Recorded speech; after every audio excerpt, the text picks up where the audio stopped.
mengagumkan mata kita. Maka kalau kita ukur antara lapar perut dengan lapar mata ini lebih dahsyat ketimbang lapar perut. Karena yang namanya lapar mata itu tidak akan bisa dikenyangkan kecuali mata itu telah menutup dan orangnya mulutnya dipenuhi dengan tanah. Ya mati selesai. Ya, mati itu selesai. Karena lapar mata itu luar biasa. Ya, dalam pandangan apa yang dimiliki sama saudara kita tuh sesuatu yang menakjubkan. Kata Nabi apa? Ya, ketika kalian melihat sesuatu yang menakjubkan dalam pandangan kalian atas diri saudaramu, ya, dirinya, kemudian daripada harta yang dimilikinya, fal yubarrikhu, doain keberkahan atas saudaramu itu. Ini kunci nih, ya, misalnya Bapak moderator kita dipuji. Pak Haji makin ganteng aja nih hari, gitu ya. Makin muda aja nih, gitu ya. Itu jangan cuma memuji saja, tapi doakan kepada moderator kita hari ini, barakallahu fi. Supaya apa? Dia tidak terkena penyakit ain. Kesian.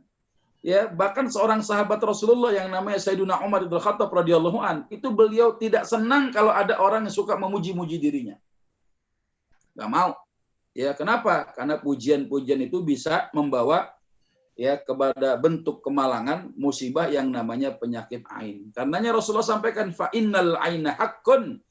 Sesungguhnya penyakit ain itu hak, benar adanya, nyata di hadapan kita itu. Ini riwayat yang pertama. Kemudian yang kedua, sebagaimana Sayyidah Aisyah radhiyallahu taala anha qalat, qala Rasulullah sallallahu alaihi wasallam ista'idzu billah. Kata Nabi apa? Berlindunglah kalian kepada Allah dari ain.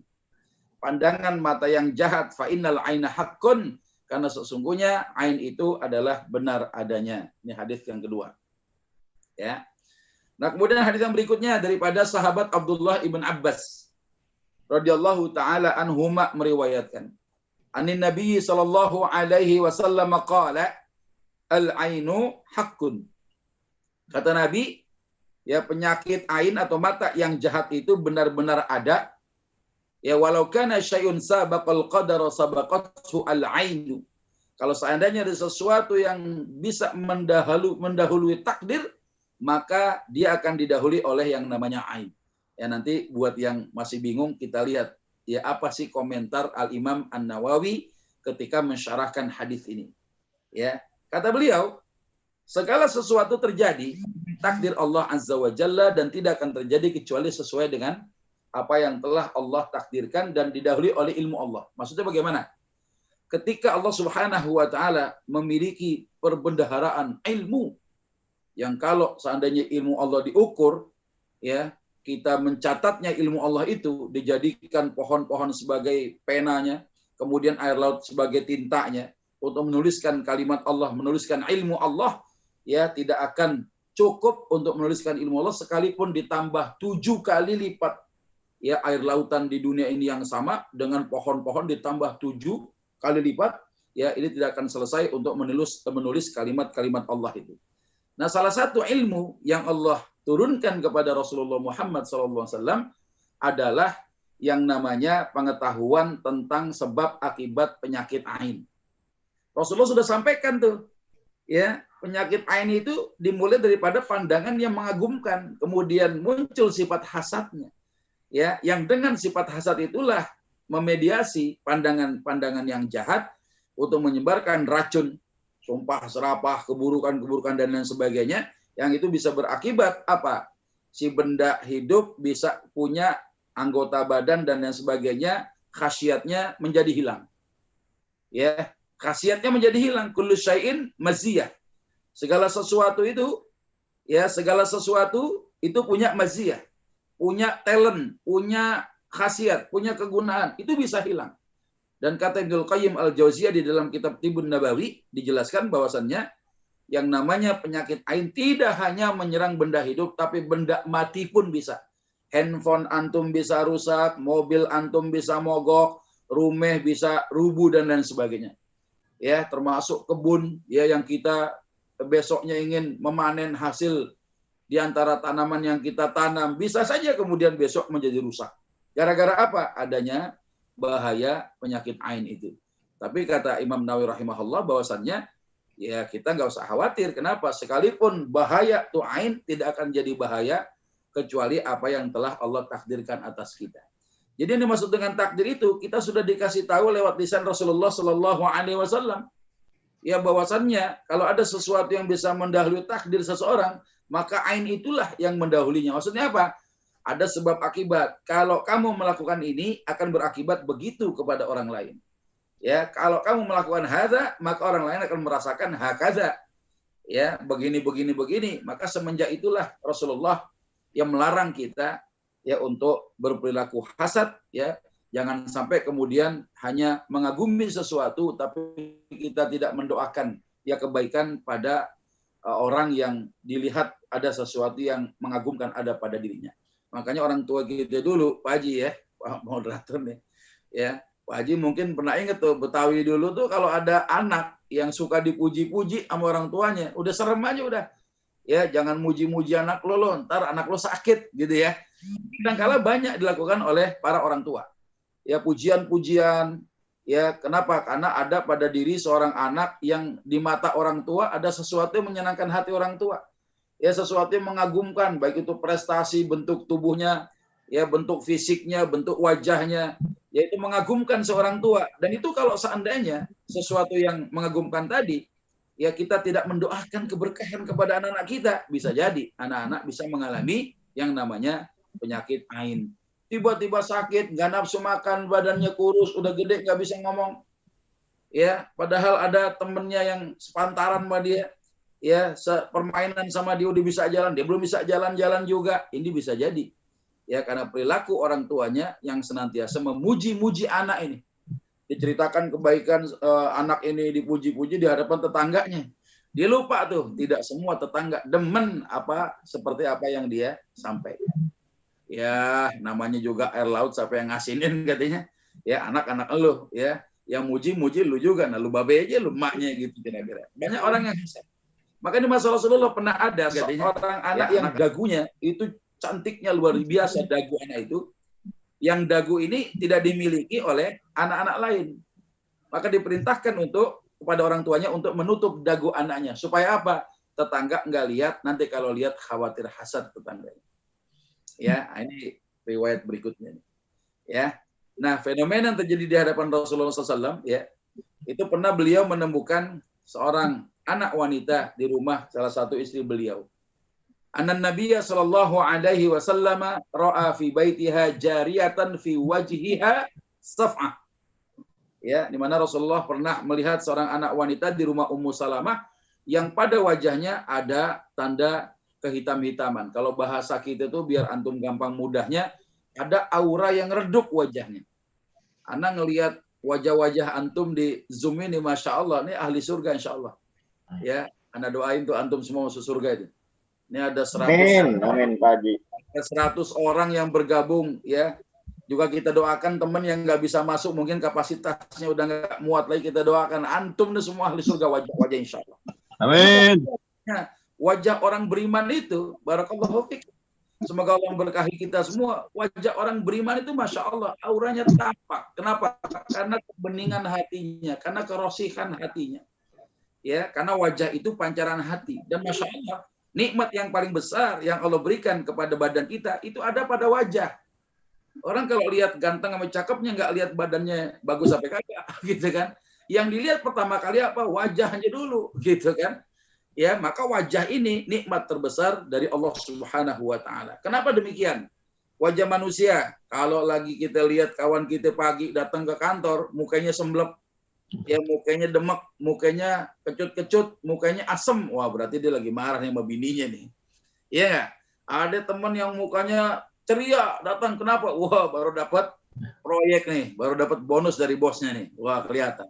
Ada orang yang datang tiba-tiba, ya kayak orang ya ngerasain panas, ternyata dia baru makan cabai kepedesan, ya kelihatan. Muka orang nahanin pedes kelihatan.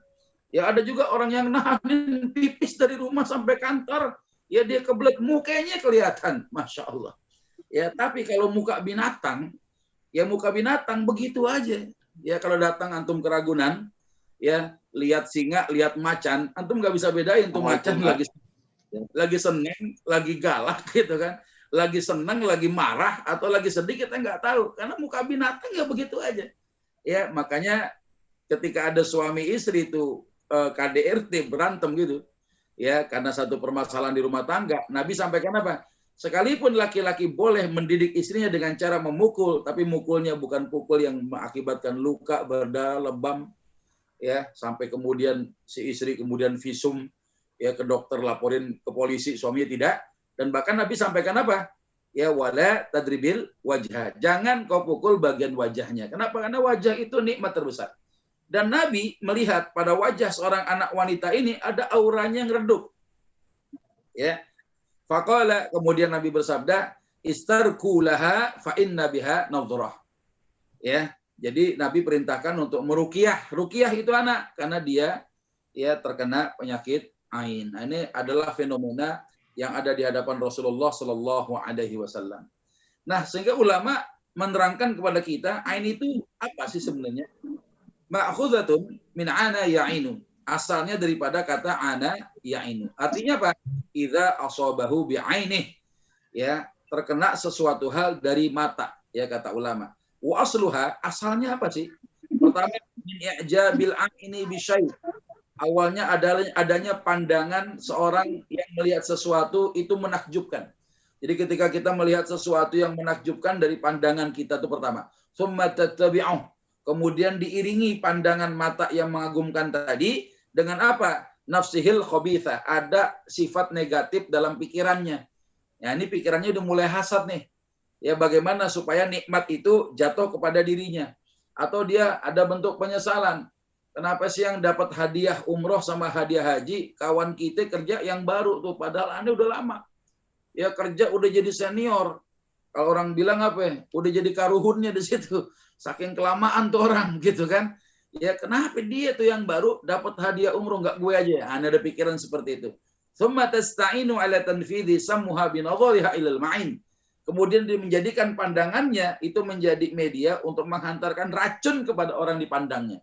Apa bentuk racunnya? Ya ada keburukan-keburukan yang ingin ditimpakan kepada orang yang mendapatkan nikmat supaya nikmatnya hilang. Ya makanya bahaya.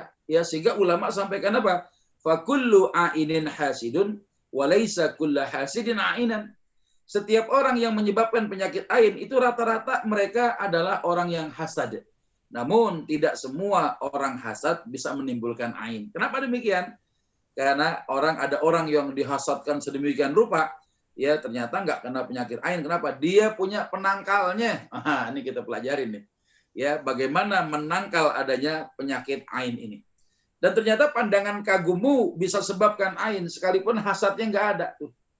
Ini pernah terjadi dalam satu hadis, seorang anak mengisahkan ayahnya. Ya, saya baca ini. Irtasala abi Sahal ibnu Hunayf bil Harar. Ya, ayahku mandi di daerah Harar, ayahku itu namanya Sahal bin Hunayf. Fanaza jubbah kanat alaih. Biasa kalau orang mandi itu buka baju, ya. Sahal bin Hunayf buka jubahnya. Wa Amir ibn Rabi'ah yanzur. Tiba-tiba ada Amir bin Rabi'ah melihat. Apa yang dilihat? Kulit yang begitu mulus. Anaknya bilang ini, wa kana Sahal rajulan abyad hasan al-jild. Ya. Kata si perawi hadis ini bahwasannya Sahal bin Hunayf ini adalah seorang laki-laki yang berkulit putih, mulus kulitnya. Ya sehingga Amir mengatakan apa? Ma ra'aitukal yaum. Sungguh tidak ada yang aku lihat kecuali hari ini. Wala jilda adhra, tidak ada kulit yang semulus dirimu. Kalau bahasa kita begini, lihat teman buka baju kulitnya putih, kulitnya mulus, kita ngomong begini. Bang, kulit lu mulus amat putih begitu, kalah cewek sama kulit lu. Kira-kira gitu ya. Jangankan ya orang, laler aja kalau nempel kepleset sama kulit lu saking halusnya tuh kulit gitu ya. Apa yang terjadi? Fawuika Sahal makana. Tiba-tiba Sahal bin Hunayf pingsan di tempat. Dipuji kayak begitu, pingsan di tempat. Ya, fastadda wa'kuh. Yang kemudian hari demi hari beliau sakit parah, makin parah, makin parah, makin parah. Rasulullah biasa kalau berjalan ditemani sama Sahal bin Hunayf. Satu ketika Sahal bin Hunayf beberapa hari nggak nemenin Nabi. Sehingga Nabi cari kabar, kemana ini orang? Dikabari bahwa ya Sahal bin Hunayf sedang mengalami sakit yang parah. Ditanya sama Nabi, kenapa bisa begini? Apa yang Sahal sampaikan? Billadzi kana min sya'ni Amir bin Rabi'ah.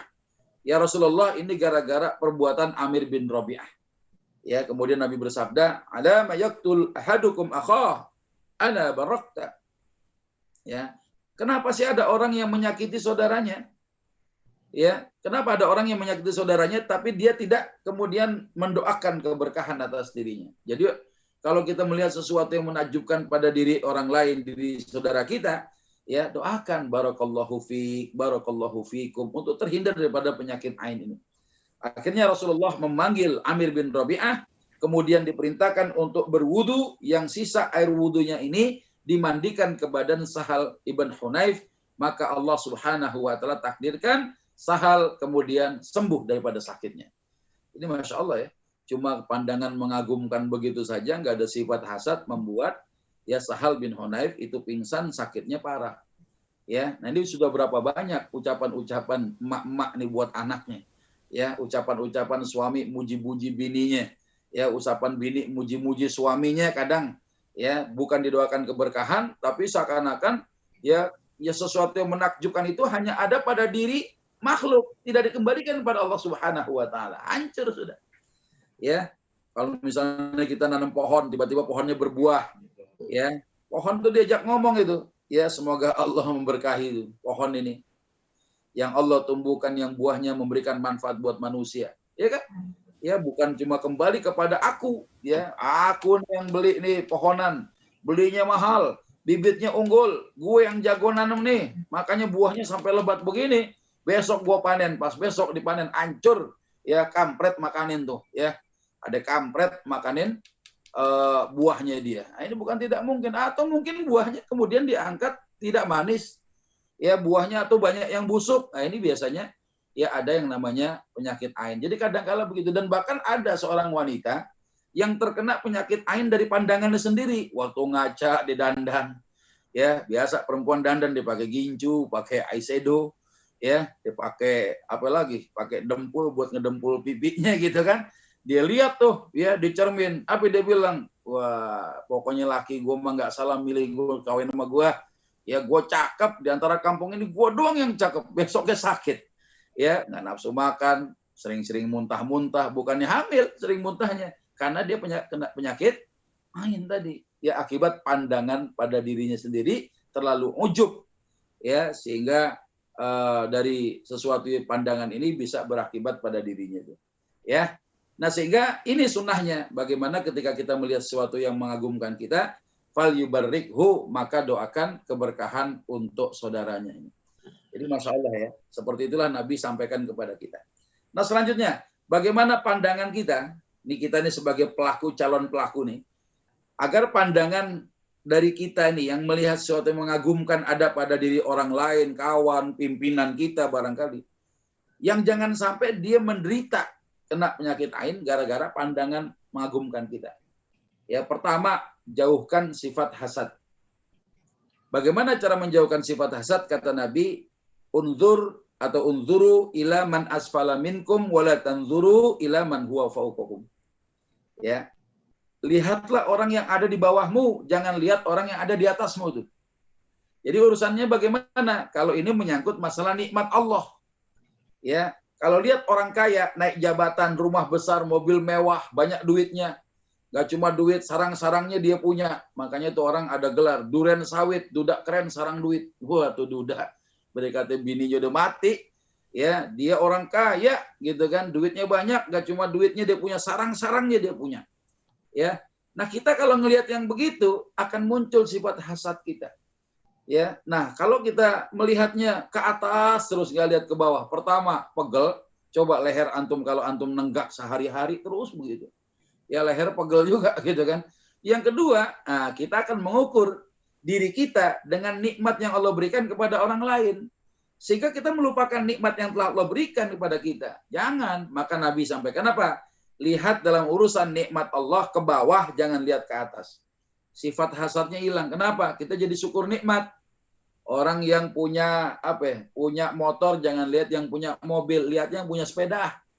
Ya, yang punya sepeda jangan lihat orang yang punya motor, lihat orang kemana-mana jalan kaki, naik umum, turun naik, turun naik. ya kendaraan umum dia, ya enggak? Pulang telat ngeluk rumah, tergantung datang angkutan umumnya tuh bawa dia. Yang bisa jalan jangan lihat orang punya sepeda, lihat orang yang nggak bisa kemana-mana di rumahnya. Jangan lihat orang yang bisa jalan, tapi lihat siapa tetangganya kemarin udah banyak yang meninggal. Ya, Allah masih kasih umur panjang, makanya bersyukur. Kenapa? Panjang umur itu rahmat dari Allah Subhanahu wa taala. Ajib udah. Sifat hasad hilang, nggak akan ada yang namanya menyerang penyakit ain kepada saudara kita. Ya, karenanya Allah sampaikan apa? Wala tatamannau ma faddalallahu bihi ba'dakum ala ba'din. Jangan kamu iri hati terhadap apa yang Allah karuniakan kepada sebagian, lebih banyak daripada yang lainnya. Jadi ada orang yang gajinya tiba-tiba lebih besar, ya. Jangan melihat yang lebih besar, lihat kawan-kawan kita yang kerjanya sudah dirumahkan, gajinya cuma sepertiga, setengah saja.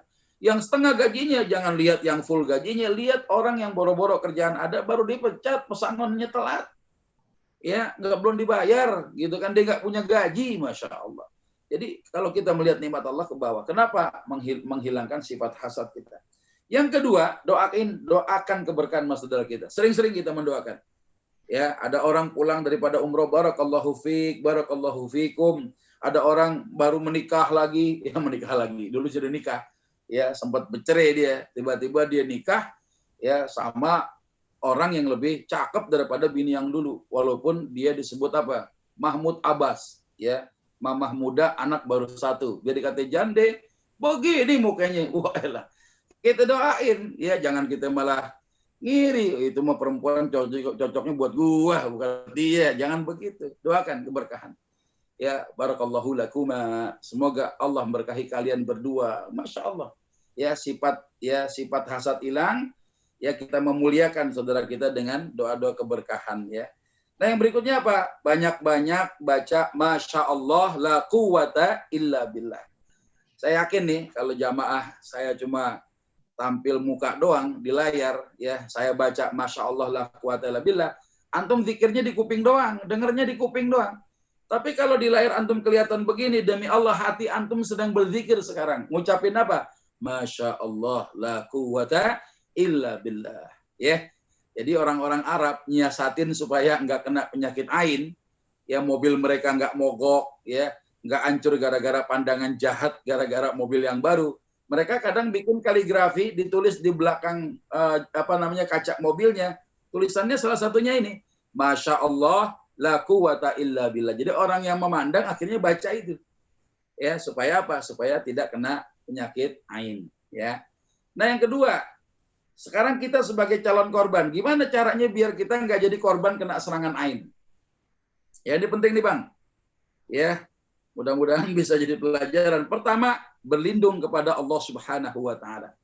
Karena tidak ada sesuatu yang membahayakan, kata Nabi, sekalipun jin sama manusia berkumpul mencelakakanmu, kalau nggak ditakdirkan itu celaka, nggak jadi itu.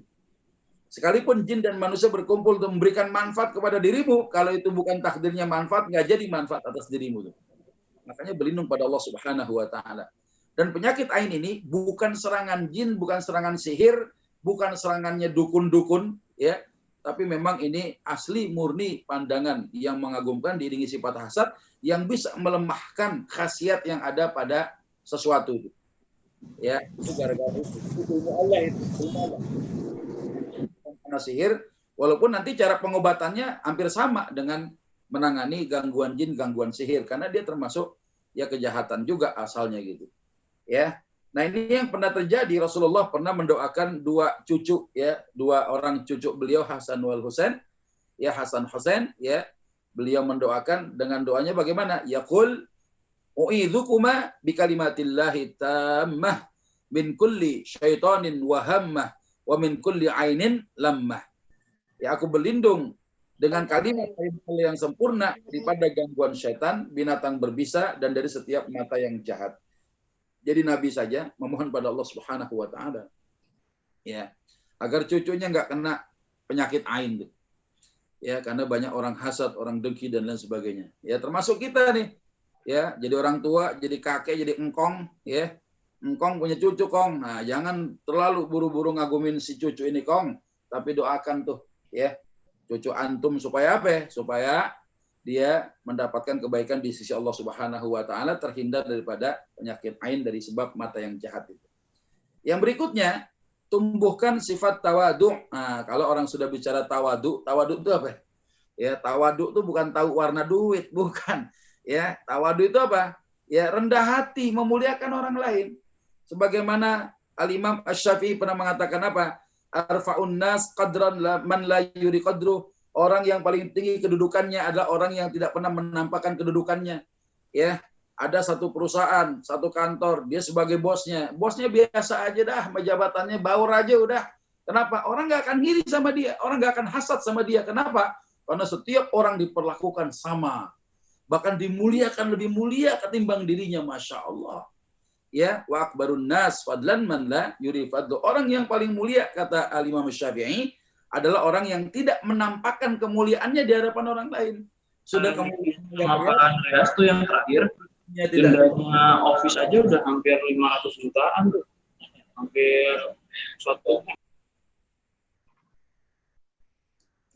Jadi Masya Allah, ya, orang yang tidak menampakkan kedudukan dan kemuliaannya itu, tidak akan pernah ada orang yang hasad sama dia. Jadi kalau orang sudah nggak hasad, karena kenapa? Orang lain kita muliain.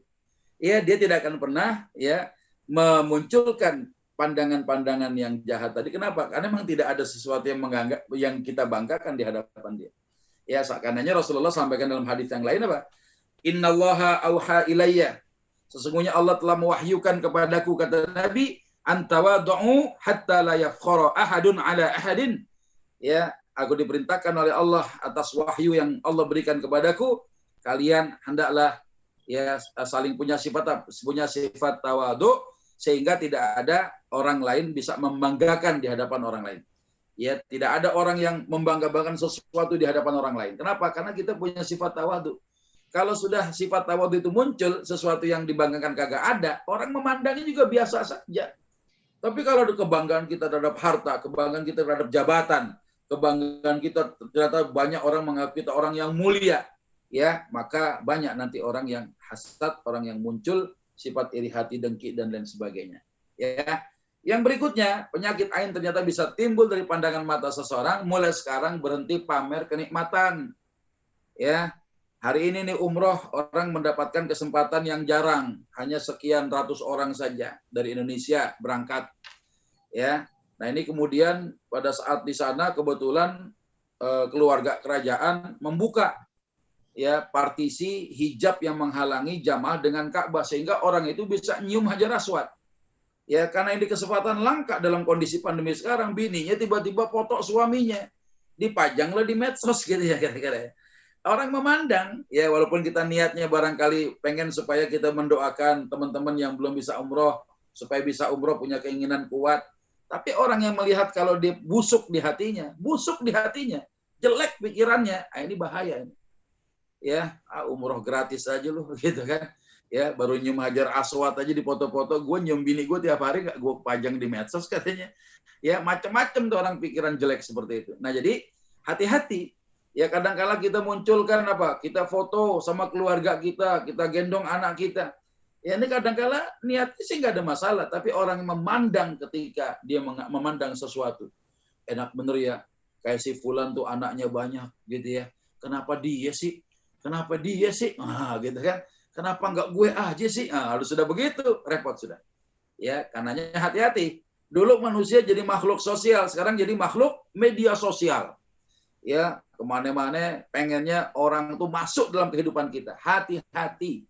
Ya, karena hasad itu bisa timbul, ya, pandangan ain itu bisa timbul, bukan tidak mungkin ada ya serangan mata yang jahat yang bisa mengakibatkan khasiat dalam tubuh kita menjadi hilang dan kita akhirnya sakit. Ya. Nah, ini penting ya. Ini ada tanda-tanda orang terkena penyakit ain sebagaimana pengalaman ya seorang syekh yang biasa menangani dalam masalah ruqyah syar'iyah itu. Ya, beliau mengatakan berdasarkan pengalamannya ada kondisi pingsan tiba-tiba sebagaimana dialami Sahal bin Hunayf. Ya, kepala pusing bukan karena gaji yang tadinya 100% tinggal separuh, bukan. Ya, tapi tiba-tiba kena vertigo, puyeng tiba-tiba. Ya, wajah menguning, ya ada auranya yang redup. Ya, kelihatan kan kalau ada orang kena penyakit ain atau depresi, itu kelihatan wajahnya. Antum bisa membedakan. Ya, kenapa? Karena pancaran wajah itu imbas daripada beningnya hati seseorang. Kalau hatinya kusut, mukanya kusut, gitu kan? Ya, banyak keringat, banyak kencing, sering mau muntah. Ya, bawaannya enek melulu, gitu ya.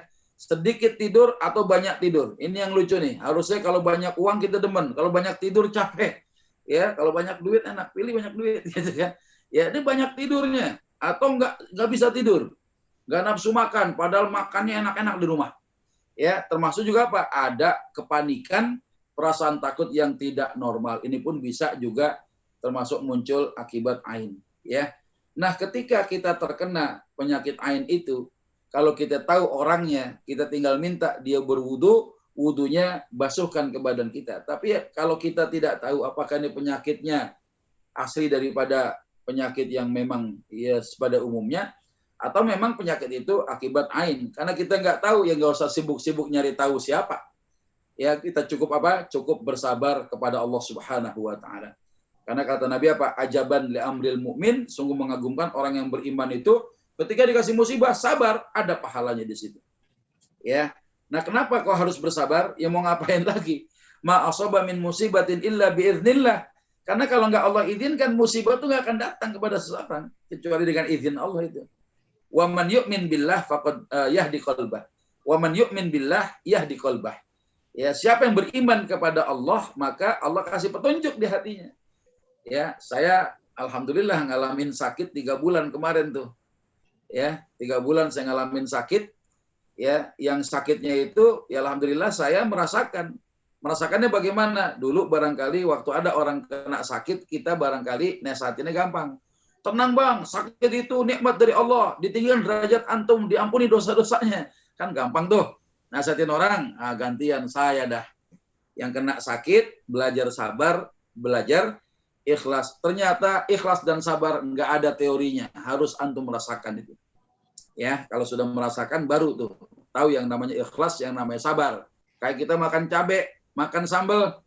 Pak Haji makan sambal, saya tanya, pedas nggak Haji? Pedas Ustaz, coba ceritain, apa itu pedas? Ya nggak bisa. Gimana saya mau ceritain? Antum coba makannya sesendok aja dah. Ya, pas saya makan pedas. Gimana pedas? Ya begini nih rasanya. Ya seperti itu kira-kira. Jadi orang beriman tuh kalau dikasih penyakit, ya, kemudian dia beriman pada Allah, yakin bahwasannya tidak ada musibah kecuali atas izin Allah, ya di qalbah, hatinya tetap tenang. Ya tetap nggak usah panik. Kenapa? Ada petunjuk Allah kasih. Kenapa demikian? Wa iyamsaskallahu bidurin fala kashifa lahu illahu.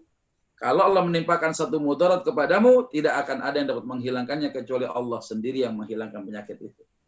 Ya, wallahu a'lam bishawab. Semoga Allah menghindarkan kita daripada penyakit hasad. Ya, pandangan yang bisa menimbulkan ain pada diri orang lain, walaupun tidak semua hasad bisa menimbulkan ain. Ya, dan juga kita doakan semoga keturunan kita, anak-anak kita, kerabat kita, saudara, bahkan diri kita terhindar pula daripada penyakit ain. Ya, kita enggak nikmat yang Allah berikan cukup kita rasakan saja. Ya, jangan sampai kemudian kita menyakiti orang lain dengan ya sengaja gitu pamer-pamer kenikmatan. Yang kita harus pikirkan bagaimana orang menanggapi apa yang kita tampilkan di medsos, kita posting di medsos.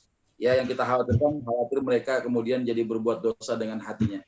Wallahu a'lam bishawab. Kalau ada pertanyaan, monggo dipersilakan. Tafadhol.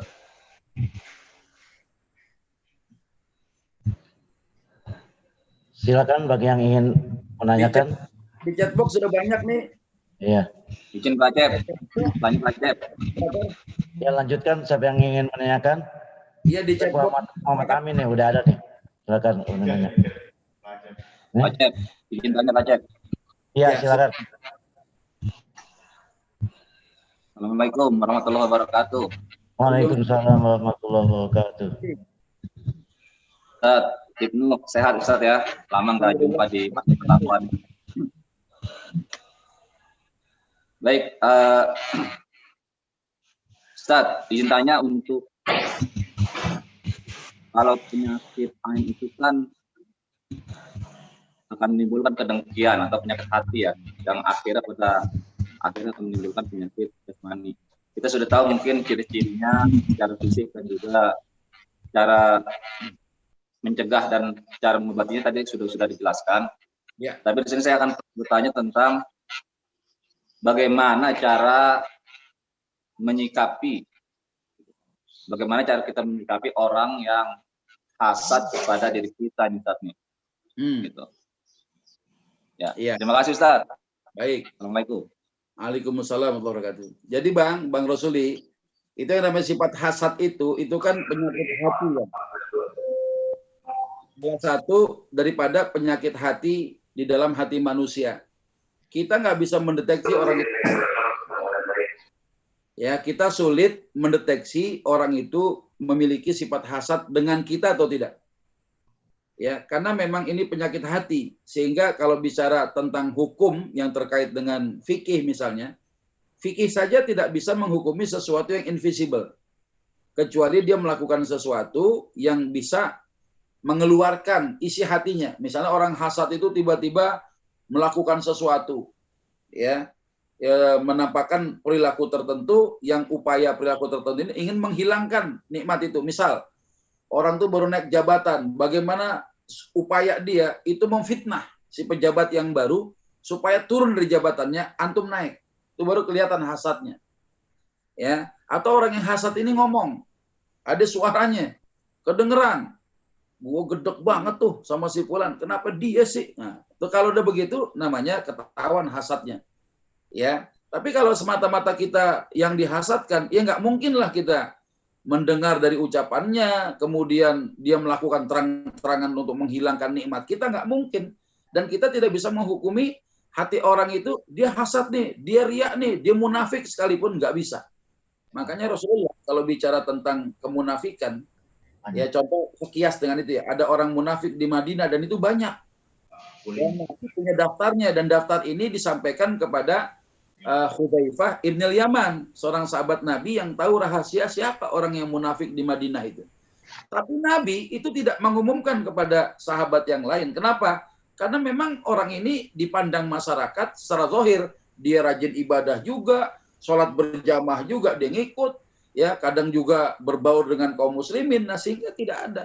Sampai ada seorang munafik yang meninggal dunia, anaknya saja nggak tahu. Ya, sampai kemudian meminta kepada Rasulullah untuk mensolatkan jenazah ayahnya ini. Ya, dan kebetulan Sayyidina Umar tahu bahwa si orang munafik ini disampaikan oleh Hudzaifah bin Yaman, menegur Rasulullah, ya Rasulullah, bukankah dia orang munafik itu? Wah, kaget Rasulullah itu. Ya, kaget Rasulullah sampai Umar mengatakan itu. Padahal ini dijaga kerahasiaannya supaya masyarakat ya nggak tahu. Kenapa? Karena urusan hati itu susah. Ya, karena zahirnya dia sholat bareng, dia berjamaah, dia kumpul gitu ya. Nah ini yang lebih dahsyatnya lagi, anaknya nggak tahu kalau ayahnya munafik, kemudian meminta Nabi menyolatkan yang sebelumnya minta gamis Rasulullah untuk menjadi kafannya. Itu kan dahsyat itu cerita itu. Dan itu terjadi di Madinah di masa Rasulullah. Nah sehingga kalau ada orang ada penyakit hasad di hatinya, kita tidak akan tahu dia hasad kalau tidak muncul tindakan-tindakan yang mencerminkan hasad dalam hati dia keluar. Ya, jadi susah. Tapi kalau bagaimana sikap kita kalau menerima informasi dari kawan kita, si fulan ini hasad, si fulan ini hasad, berlindung kepada Allah. Ya. Na'udzu bikalimatillahi tammah min syarri ma khalaq, atau bismillahilladzi la yadurru ma'asmihi syai'un fil ardi wala fis sama wa huwas samiul alim. Atau sebagaimana doa Nabi tadi, ya na'udzu bikalimatillahi tammah min syaitonin wahammah, ya dan seterusnya. Itu bisa saja kita memohon pada Allah Subhanahu wa taala terhindar daripada orang yang hasad tadi. Tanpa antum harus melakukan tindakan, enggak usah. Lu ngiri sama gue begini aja, jadi sama aja bohong gitu ya. Ya kalau orang yang bilang ngiri enggak ngaku gimana? Siapa yang bilang? Gue enggak pernah ngiri sama lu gitu kan. Itu kan urusan hati itu, enggak kelihatan, susah. Nah, karena tidak kelihatan, jangankan isi hati orang. Antum sekarang lagi ngapain nih? Bang Rosuli kan nggak aktif nih videonya nih. Antum lagi ngelewain aneh juga aneh kagak tahu gitu. Ya, antum lagi ngeledekin aneh nggak tahu karena nggak kelihatan videonya. Kita punya keterbatasan gitu ya. Apalagi urusan hati orang yang dalamnya laut aja kalah. Laut bisa diukur dalamnya, hati orang nggak bisa diukur dalamnya. Susah. Kadang diukur bolak-balik tuh hati. Kadang A, B, C, kadang Z gitu kan. Jadi karena tidak bisa diukur sesuatu yang tidak kelihatan dalam hati, sehingga fikih itu tidak menghukumi sesuatu yang invisible tadi. Jadi kalau antum tanya bagaimana sikap kita, ya berdoa saja pada Allah supaya kita terhindar daripada orang hasad, selesai. Akhirnya keluar juga nih wajah ganteng beliau ini, Masya Allah, barakallah fiik. Ya Bang Rozi gitu ya. Syukur Ustaz, terima kasih banyak atas penjelasannya. Ya, Nasib mengembalikan bahwa hasad itu penyakit hati sih. Jadi susah untuk dideteksi kecuali dia menampakkan kehasatannya yang keluar dari hatinya. Wallahu a'lam bishawab. Oke, siap. Syukur Ustaz. Ya lanjut. Siapa yang lanjut? Ini ada di chatbox nih, Bang Haji nih. Saya bacain aja, Pak. Iya, silakan. Dari Muhammad Amin ya. Iya, dari Jakarta Barat. Bang Satriana dulu nih. Ustadz izin bertanya ciri fisik. Oh ini sudah tadi ya. Penyembuhan sudah tadi sudah disampaikan. Dari Pak Muhammad Amin. Di era suburnya medsos, ID ini selalu pasti ada dalam berbagai bentuk seperti selfie, TikTok dan sebagainya. Ya, adakah daripada kalangan ulama atau MUI membatasi hal ini untuk mencegah ain? Jadi satu hal ya yang disampaikan oleh MUI sebenarnya ada 5 tuh. Ketika penggunaan medsos yang ini adalah masalah bab muamalah, yang hukum asal muamalah adalah mubah.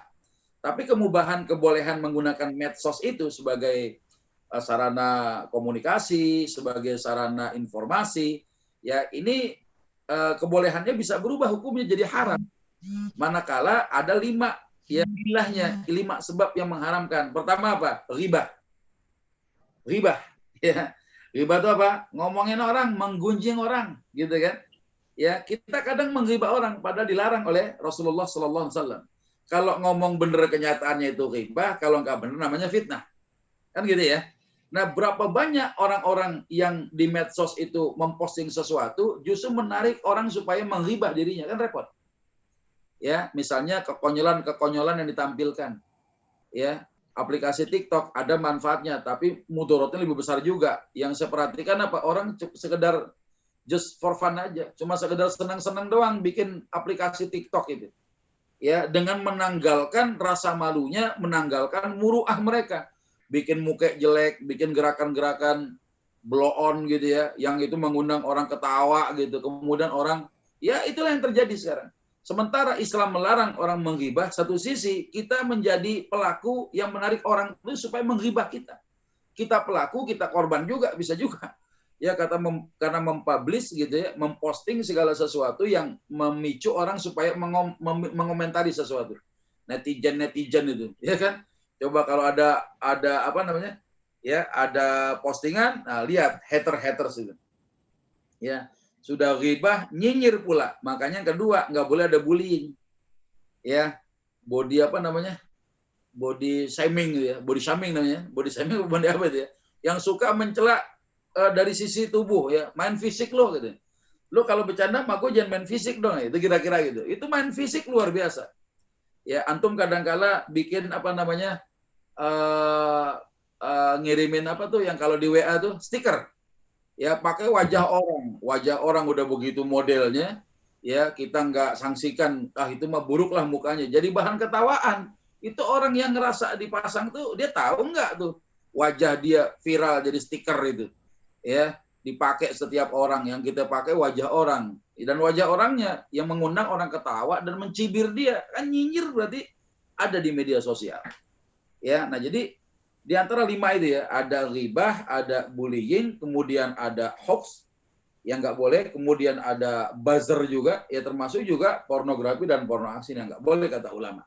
Nah sekarang bagaimana kalau ada medsos yang kita gunakan, kita pemilik akun, kita memposting sesuatu, memang awalnya nggak ada masalah, memposting foto selama nutup aurat fotonya, ya kita pajang foto bini kita, ya tutupin auratnya, ya. Yang telanjang ya kakinya doang dia telanjang gitu kan. Telanjang kaki itu boleh, tapi kalau telanjang badan kagak boleh. Ya apalagi nggak pakai aurat, tampil fotonya. Ya, nah, ini harus diperhatikan. Pakem-pakem syar'i semua sudah paham, tapi memposting sesuatu itu boleh sebenarnya. Dan saya tidak bisa menghukumi orang yang foto di samping mobil Lamborghini itu saya anggap orang turia. Nggak bisa. Saya nggak usah bilang, paling mobil showroom tuh. Paling mobil bosnya itu dia cuma supir doang gitu ya. Tapi supir-supir juga supir Lamborghini bos gitu kan. Ya supir mobil super juga gitu ya. Nah, ini kadang-kadang kita berpikir begitu. Daripada begitu doain aja. Barakallahu fiik, mudah-mudahan itu mobil bawa berkah selesai.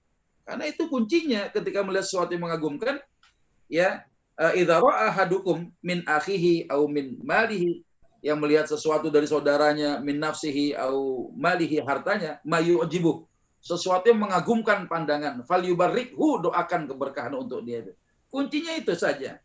Jadi ketika antum sudah paham ilmunya, ada kawan posting di medsos, antum angkat itu anggap sebagai kenikmatan, antum tinggal doakan apa? Barakallahu fihim. Ya, barakallahu fihim. Semoga Allah kasih keberkahan kepada mereka. Cakep itu namanya. Ya, tidak ada larangan memang memposting sesuatu, tapi kalau kita pengen ada tindakan pencegahan, sadudzara'iyah, tindakan pencegahan supaya nggak datang mudarat itu, ya antum lebih baik jangan posting-posting yang membuat hati orang jadi sakit gitu kira-kira. Ya. Orang lagi butuh duit, ente foto atau bikin video lagi kipas-kipas duit. Kan gedegin orang, saya juga gedeg juga. Lagi butuh duit, mau minjem gue malu, mau cerita kesusahan itu malu, antum lagi pakai bikin TikTok, baru gajian, buka duit sekian juta, kipas-kipas, enak banget lihatnya. Ya, nah itu yang mengundang orang kemudian menjadi sakit hati, busuk hatinya, repot antum kena pandangan yang jahat tadi. Biarin lu tuh duit, biar dibegal loh, bisa aja begitu kan. Ini akibat apa? Video kita. Jadi awalnya sih biasa-biasa aja. Ya, ada seorang suami ngasih hadiah sama istrinya. Ya nggak cuma diposting di medsos, di TV pun diliatin. 6 kilo emas batangan, Masya Allah. Dalam kondisi pandemi kayak begini, semua orang susah, bos. Semua orang itu susah. Ya kira-kira tahan dirilah. Ya 6 kilo emas ditaruh di atas kasur, ya walaupun itu emas dia, buat istrinya nggak apa-apa, saya nggak perlu nyinyir. Tapi alangkah baiknya itu ditahan, kenikmatan jangan terlalu ditonjolkan. Khawatir kita, ya itu ada orang-orang yang hasad, yang menginginkan keburukan itu terjadi pada keluarga itu. Karena kenapa kondisi pandemi sekarang prihatin kita. Yang nggak cuma orang yang punya jabatan, nggak punya jabatan sekarang. Orang yang punya pekerjaan jadi nggak punya pekerjaan. Yang nggak punya kerjaan, bingung juga saya ngomongnya apa. Yang punya kerjaan hilang pekerjaan, yang mau jabatan nggak punya jabatan, yang punya gaji jadi hilang gajinya, yang nggak punya kerjaan sedari awal hilang apanya? Mungkin hilang kehidupan dia, susah. Ya jadi semua orang itu dalam keadaan susah, ya tunda, jangan sampai kita pamer-pamer kenikmatan. Bismillah, jangan sampai itu. Dan itu tidak menghilangkan kok ya kenikmatan hidup dalam diri kita kalau kita nggak perlu lihat. Tapi yang disebut dengan tahadduts bin ni'mah, ya menceritakan nikmat, ya fa amma bi ni'mati rabbika fahaddits. Ya, adapun dikasih nikmat dia cerita, bukan cuma cerita, tapi orang itu dibagi. Coba tuh Pak Haji beli durian montong Sulawesi lagi banyak di Total Buah nih. Wah, Total Buah tadi ngasih informasi. Ya, saya suka langganan di Total Buah. Ayo Ustadz, ya durian montong Sulawesi udah datang sekarang. Saya beli ini. Ya, lumayan juga tuh harganya sekilo, sekian-sekian. Saya beli. Tiba-tiba tetangga saya tersiksa dengan bau durian itu. Ya karena dia mau durian tapi nggak punya duit, nggak bisa beli. Ya nanti muncul hasad. Dasar kalau beli durian cuma baunya doang. Kadang sampah, tong sampah kelihatan kulitnya doang, kok nggak dibagi. Marah dia. Tapi kalau kita bagi, kita kasih, Masya Allah. Ya besoknya kita beli, Bang mohon maaf ya kemarin beli durian montong kehabisan, cuma tinggal satu. Kalau berbagi dikit, nanti kita kasih satu nih. Montong juga, cuma montong parung katanya gitu ya. Ya durian montong parung, biarin dah gede-gede juga nih. Terima, ya itu barangkali itu disebut dengan tahadduts bin ni'mah, orang nggak sakit hati. Pajang di medsos, antum umroh, alhamdulillah sudah 50 kali anak umroh, orang kesel. Tapi kalau antum umumkan siapa yang sebagai komentar orang yang mendoakan doa yang paling baik, insya Allah ya saya akan undi namanya dapat hadiah dari umroh dari saya, orang nggak akan nyinyir, nggak akan marah. Ya cuma pamer doang, ngapain, buat apa? Ya saya sudah bolak-balik ke Mekah sekian kali. Hajikan orang lain, hajikan imam masjidnya tuh. Ya umrohkan itu, merbot masjidnya, insya Allah akan hilang. Ya hasad orang itu disebut dengan tahadduts bin ni'mah. Gitu kira-kira ya. Masih banyak waktu nih. Waktunya masih ada nggak nih? Ya lagi ya. Saya bacain lagi ya, Pak Haji ya. Apa namanya untuk introspeksi diri ya. Apakah pamer ilmu termasuk? Kan saya bilang tadi, urusan pamer, urusan riya, itu antum nggak bisa menjudge, mendakwahi orang itu bahwa si fulan divonis itu riya. Nggak bisa. Ya semua tuh apa? Innamal a'malu binniyat. Segala amal tergantung niatnya, dan niat itu hahuna, ada di hati. Antum nggak bisa mendeteksi orang itu pamer apa enggak. Tapi minimal kalau yang di-share sebuah kebaikan, insya Allah ya di-share kebaikan, antum tonton apa yang disampaikan dalam dakwah itu ya. Kalau kebetulan memang yang kita tampilkan berdasarkan ilmiah ya, secara ilmu bisa dipertanggungjawabkan, yang kita berharap orang mendapatkan ilmu yang membawa manfaat. Tapi yang jadi masalah kalau ilmunya ini mengandung kesesatan, kita bukan orang yang mendalami ilmu tertentu, kemudian kita bicara tentang sesuatu yang menuntut ilmu itu. Kita bukan ahli fikih, jangan ngomongin fikih, gitu kan? Ya, kita bukan ahli tafsir, belajar aja kagak. Jangan coba-coba ngorek-ngorek ayat bicara tentang tafsir. Ya, ini yang jadi masalah sebenarnya. Nah, ketika ada orang sekarang bukan pamer, memberikan informasi lewat media sosial, ada di dalam YouTube misalnya, di Instagram dan sebagainya, ya itu kan dalam rangka upaya menjadikan media sosial sebagai alat. Ya tadi saya bilang alat itu ibarat pisau, ya siapa yang menggunakannya jadi dosa, jadi pahala.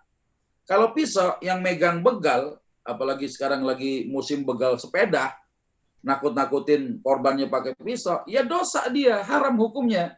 Tapi kalau pisau itu dipegang sama siapa? Tukang somai, itu manfaat. Buat siapa? Buat kita yang beli somai. Kenapa buat kita? Karena makan somainya nggak kelolodan. Ya nggak kegedean, ketelan, kenapa dia dipotong kecil-kecil pakai pisau itu. Ya di pisau itu manfaat, Masya Allah. Ya, nah jadi media sosial begitu juga. Masjid At-Taqwa pengen mengadakan Zoom sekarang, misal ya. Kemudian nanti di-upload di YouTube, ada di live di Instagram, live di Facebook, boleh nggak apa-apa kepada mereka yang tidak berkesempatan hadir, semoga bisa mendapatkan pelajaran ini. Ya lepas daripada orang itu pamer, orang wallahu a'lam bishawab, ya kita husnudzon aja lah, prasangka baik kan gitu. Kita nggak bisa menghukuminya, ya kecuali dia marah, ya sudah ditampilkan ceramah saya yang nonton cuma 5 orang. Ya udah gitu kagak ada yang like, nggak ada yang ngasih subrek. Wah subrek katanya. Subscribe bang, iya pokoknya subrek lah katanya gitu ya. Ya orang pengennya kan begitu. Tapi kadang-kala perilaku beberapa orang yang posting video itu untuk mendapatkan keuntungan dunia ya dari Google AdSense itu ya, dapat untung dari YouTube dan sebagainya. Itu kadang-kala kan ya ini penting juga gitu ya. Ya tergantung kepada kita sendiri ya, jangan sampai kemudian kita membuat tayangan-tayangan yang ece-ece ya, yang berikutnya adalah sekedar orang nonton banyak gitu. Sebenarnya kesalahan ada di kita, Pak. Menilai ustadz-ustadz, menilai juru-juru dakwah itu, para dai-dai kita, tergantung kepada banyaknya like or dislike gitu. Kalau yang like-nya banyak, wah ustadz beneran. Kalau yang nontonnya banyak, ribuan, sekali tampil ribuan, wah ini ustadz beneran. Itu kadang-kala suka begitu. Nah sehingga antum sendiri, jamaah sekalian, punya nilai tersendiri terhadap guru-guru kita. Ya kalau nggak viral di YouTube, wah ini bukan ustadz beneran katanya, kan belum tentu. Ya belum tentu. Kenapa? Jangan sampai kita memilih sesuatu karena suara terbanyak, yang suara terbanyak itu mengangkat orang-orang yang tidak sesuai dengan petunjuk-petunjuk syariat, nggak bener perilakunya, karena suara terbanyak jadi diangkat dia, jadi punya sesuatu jabatan, misal begitu. Apakah kita menganggap oh dia jadi baik karena suaranya banyak? Belum tentu juga. Ya suara banyak ya, followernya banyak, belum tentu menunjukkan kapasitas ilmu seseorang. Nah, ini barangkali keberkahannya bagaimana? Ya harus ketemu sama gurunya, harus belajar tatap muka. Sekarang nih, ya lagi ada hambatan, kita masih pandemi COVID-19, Bapak Gubernur kita masih memperpanjang ya status PSBB transisi, sehingga kita nggak bisa tatap muka di masjid, tatap mukanya di sini. Ya mudah-mudahan tidak menghilangkan fadilah kita untuk belajar. Ya. Saya rasa begitu, Pak Haji. Apa yang disampaikan mudah-mudahan manfaat buat kita sekalian. Kalau ada pertanyaan, satu lagi barangkali. Ada pertanyaan langsung? Silakan bagi yang ingin menanyakan. Nah, sebelum tutup mungkin nanti ada itu kali. Ya. Sampai atau nanti istilahnya penilaian terhadap kajian kita, silakan. Komentar-komentarnya, ya kan, demi kebaikan kita. Ya. Mungkin sudah paham kan? Ada ini. Angkat tangan. Ada satu lagi yang nanya, silakan. Tafadhol. Kalau masih ada.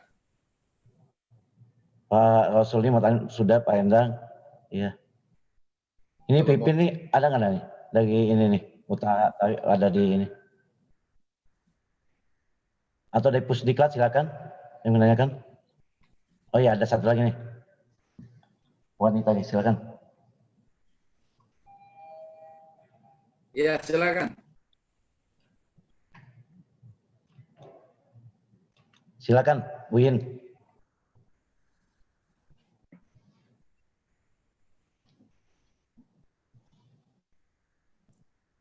Ada.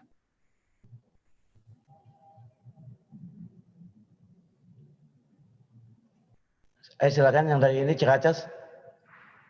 Ingin menanyakan satu lagi, terakhir. Ya, silakan. Assalamualaikum warahmatullahi wabarakatuh, Pak Ustaz. Waalaikumsalam warahmatullahi wabarakatuh. Waalaikumsalam warahmatullahi wabarakatuh. Semoga Pak Ustaz dalam keadaan sehat. Alhamdulillah. Ini agak kecil nih, Pak. Mau tanya Pak Ustaz, Silakan. kalau suatu perbuatan asat atau sesuatu yang menakjubkan saja bisa menimbulkan penyakit ain. Iya. Nah, selanjutnya sebaliknya Pak Ustadz, saya itu punya tetangga yang setiap hari itu dia punya ponakan selalu dikatakan jelek Pak Ustadz. Jelek lu, jelek lu, jelek lu, setiap hari itu nyanyiannya seperti itu. Nah, itu bagaimana akibatnya? Dan keduanya saya selaku tetangga kadang-kadang mau menasihati, merasa takutnya nanti nggak diterima gitu. Bagaimana perlakuan kita atau sikap kita terhadap orang yang selalu senantiasa menjelekkan keponakannya, yang mengatakan setiap hari itu nyanyiannya jelek-jelek gitu. Terima kasih Pak Ustadz. Iya. Jadi kalau kita melihat sesuatu, kita harus lihat akar permasalahannya. Kenapa kok si tetangga ngatain ponakannya jelek lu, jelek lu, jelek lu? Mungkin kondisinya lagi marah, ya, dan kebiasaan marah yang jadi habit. Jadi marah orang itu kayak makan obat, Pak. Sehari 3 kali. Sehari 3 kali. Kalau nggak marah kayaknya nggak asik. Makanya antum dengerinnya, wah ini orang marah melulu, ngomongnya jelek-jelek melulu gitu ya. Lu jelek lu ini lu, dan sebagainya. Nah ini bisa jadi karena perilaku kebiasaan seseorang yang kalau mengungkapkan emosinya, mengapresiasi kemarahan dia dengan kata-kata yang menurut kita kasar. Dan ini ternyata awalnya dari perilaku si ponakan yang mungkin nggak bisa diatur dan sebagainya. Tapi tetap sekalipun begitu, dalam kondisi marah, kita ya tidak diperbolehkan oleh Rasulullah itu mengeluarkan kata-kata yang mencela, apalagi sampai mencela nasab dan lain-lain. Ya wala tuqabbih, jangan sampai tuh kamu mencela, tidak diperbolehkan. Contoh aja misalnya ada dalam mengeluarkan dalam satu hadis mencela, apalagi sampai mencela nasab dan lain-lain. Suami marah ya, kepada istrinya, jangan istri marah kepada suaminya, tidak diperbolehkan. Contoh aja misalnya ada dalam tidak sholat gitu ya. Misalnya suami nyuruh istrinya sholat, tapi dia nggak mau sholat. Ya itu jangan sampai wala tuqabbih, jangan mencela. Contoh aja misalnya dasar setan lu, ya. Sama aja lu, perilaku lu kayak emak lu tuh yang gak doyan sholat. Gitu misalnya begitu. Itu nggak boleh. Hukumnya haram. Wala tuqabbih. Jangan menjelek-jelekkan dia. Wala tadribil wajah. Jangan pukul wajahnya. Walaupun niat kita nyuruh dia sholat. Boleh dipukul, tapi pukulan seorang suami kepada istrinya bukan pukulan yang menyebabkan lebam, luka, berdarah, bengkak. Nggak boleh, Pak. Loh, macam mana pukulan yang tidak menyebabkan lebam, bengkak, memar, ya sampai berdarah? Itu nggak boleh. Bagaimana cara mukulnya? Gampang. Bapak kalau bangunin istri yang tidak mau sholat, biar nggak terkena ancaman Rasulullah, jangan sampai mukul bagian wajah, dan itu kalau bagian yang lain jangan sampai luka, lebam, dan sebagainya. Bapak buka dompet, ya, ambil uang 100 ribuan, 10 biji, ya, lemparin ke wajahnya tuh.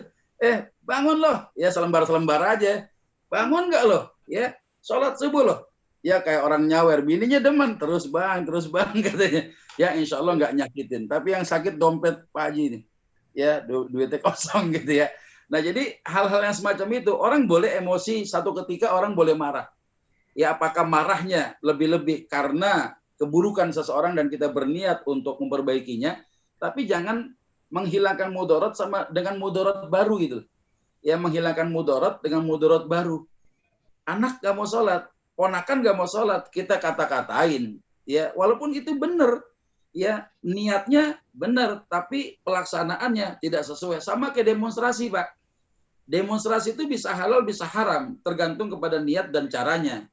Ada niatnya baik, tapi caranya brutal, ya caranya anarkis, ini haram sekalipun niatnya baik. Ada caranya damai, setiap orang demo biasanya kan kasih bunga, ini orang demo ngasih duit, ya orang demo ngasih duit, ya siapa yang nggak senang gitu, oh demo yang begini yang gue demen katanya, ya ini mah damai, kenapa sepanjang perjalanan dia ngasih duit gitu ya, tapi pesan yang disampaikan kepada penguasa, dia minta ya pernikahan sejenis dihalalkan, pernikahan sejenis dilegalkan. Wah, ternyata yang demo itu orang-orang lesbian, orang-orang homoseksual tuh, Pak. Ya. Jadi caranya benar tapi niatnya nggak benar. Nah, sama seperti tetangga yang modelnya kayak begitu. Kalau saya satu kesempatan hadepin tuh tetangga tapi dengan cara bagaimana caranya? Bawa jeruk 2 kilo, ya jeruknya 2 kilo, ya kasih beras sekarung gitu, datang alih-alih kita mau silaturahim. Nah kita sekalian deh tuh ngomong, ya saya ngaji begini-gini, barangkali kau jadi omnya, jadi bibinya, jadi tantenya, ya kamu baik menyampaikan sesuatu dari sifat buruk si keponakan ini, tapi jangan keburukan yang tadinya punya nilai ibadah karena kamu ingin menghilangkan keburukan itu jadi tambah dosa. Kenapa? Karena kamu itu mencaci maki. Ya nggak pernah Rasulullah mencaci maki, ya sekalipun jahatnya seperti apa enggak. Ya beliau tidak pernah mencaci maki, menjelek apalagi sampai menjelek-jelekan nasab. Nauzubillah min dzalik. Kesian itu anak. Dasar lu sama kayak mak lu, dasar lu sama kayak bapak lu. Wah, ini kacau sudah. Ya kan anak-anak sekarang pinter, Pak. Ya kalau ada ada anak di saking bandelnya kita bilang begini, dasar setan lu. Kata anak, kalau saya setan, emak apaan gitu kan? Ya kuntilanak gitu ya. Jadi anak sekarang begitu tuh. Ya, nah kadang kata jangan lupa untuk menghilangkan satu keburukan, jangan dengan keburukan yang baru. Ya, tapi dengan kebaikan. Justru dengan kebaikan itu bisa ya merubah satu keadaan. Jadi anak ini nanti bukannya hormat sama si pamannya atau sama si tantenya karena dididik, ya yang ada bukannya hormat, bukan sungkan, tapi takut. Takut pada saat ada si paman, dia nggak berbuat keburukan, tapi ketika paman nggak ada, dia pasti liar, Pak. Makanya menutup pertanyaan ini, saya sampaikan begini. Kalau ada istri takut sama suami, itu suami gagal, Pak. Ya, suami kenapa? Karena istri bakal berani pada saat suaminya nggak ada, Pak. Tapi kalau suami ada, wow, jadi istri baik dia di rumah, dandan, masak. Suami nggak ada, ngayap kemana-mana, Pak. Nah, ini gagal gitu. Ya enggak? Ya, kalau ada anak ditakutin sama orang tua atau anak takut sama orang tua, ya takut sama orang tua, itu orang tua gagal. Kenapa? Anak akan berani tatkala ya orang tuanya nggak ada, gitu ya. Nah itu penting tuh antara sungkan dengan takut. Tolong bedakan cara pendidikan itu. Nah yang bahaya lagi ada suami takut sama bini, wah ini kacau udah. Ya suami takut, suami ditakutin bini, suami gagal. Tapi kalau ada suami takutnya sama bini, musibah kiamat sugro namanya. Repot udah. Ya anak takut sama orang tua gagal. Tapi kalau ada orang tua takut sama anak, karena udah ngerasa kerja tuh anak, ngasih duit, ngasih nafkah buat orang tua takut mendidik, kiamat sugro namanya. Nah jadi mudah-mudahan ungkapan ini mencerahkan pertanyaan yang disampaikan tadi bahwa perbuatan buruk harus dihilangkan dengan kebaikan. Kalau dengan keburukan juga, itu tidak akan sempurna hasilnya. Kalau misalnya ditanya bagaimana caranya, ya mudah-mudahan Pak Haji dikasih rezeki Allah, keluasan rezeki, kita bisa bawakan parsel buah sekilo. Sekarang buah mangga lagi panen, Pak, jadi cukup murah tuh, Pak. Manis-manis cuma 15.000 sekilo. 30.000 beli 2 kilo, kita datang ke rumah tetangga, sampein baik-baik. Ya saya ngaji jangan sampai nanti ditanya dulu kenapa kok sampai begitu sikapnya sama ponakan, ya kita begitulah. Tapi insya Allah orang tuh nggak marah, kenapa? Udah disumpel sama mangga 2 kilo. Tapi udah nggak bawa apa-apa gitu ya.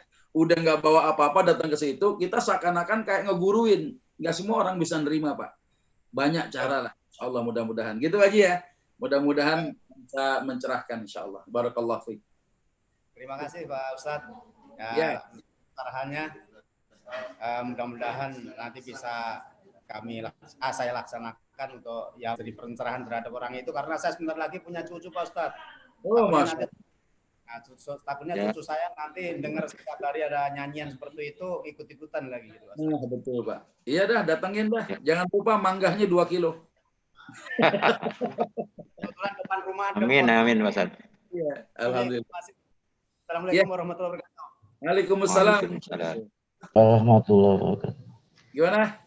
Sudah cukup atau masih lanjut? Sudah jam berapa ini?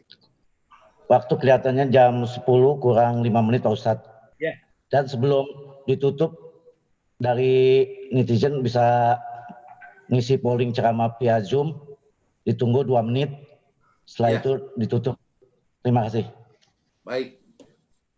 Atau kalau gitu saya pamit dulu ya. Boleh Pak Ustadz ya.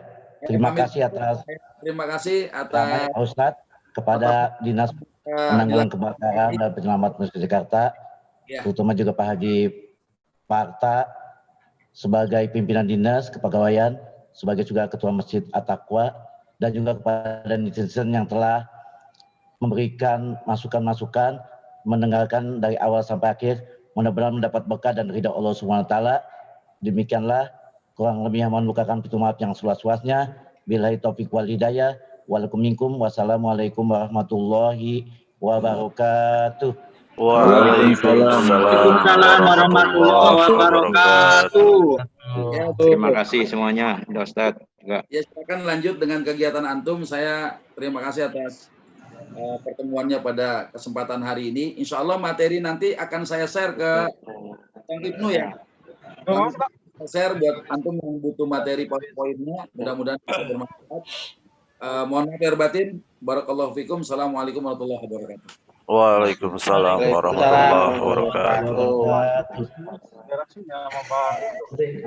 Mudah-mudahan semua kegiatan ini bisa tetap berlanjut sampai ke depannya.